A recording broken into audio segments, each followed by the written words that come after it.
Un bâtiment vide, des tags, quelques dégradations, les passants ne sont pas satisfaits de l'état de l'ancienne maison communale d'Etterbeek. Elle est tout à fait abandonnée, on dirait. Elle n'est pas très belle, elle est sale, elle paraît très sale. Je suis très déçu. Elle était bien avant, pourquoi? Moi je me demande pourquoi on l'a abandonnée, pourquoi? Je suppose qu'il y a des raisons. Je sais qu'il y a la nouvelle, là où j'ai déjà été là-bas. Effectivement, l'administration communale a déménagé en 2021 et ensuite la police quelques années plus tard. Le bâtiment est pour le moment inoccupé, mais la commune reste attentive.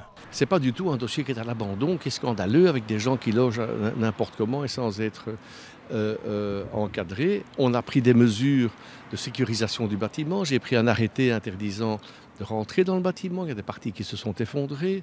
On a pris des mesures de protection sur l'électricité, sur l'eau. On a empêché les intrusions. On a eu plusieurs tentatives d'intrusion.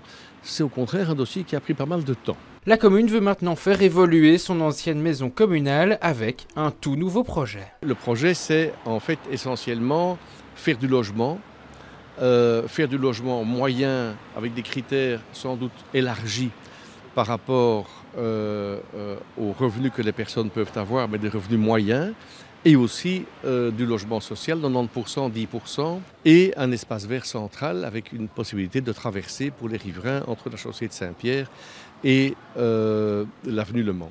Un projet qui pourrait accueillir à peu près 300 nouveaux habitants. Difficile de savoir à ce stade quand il pourra voir le jour. La commune communiquera prochainement avec le voisinage sur l'avenir du projet.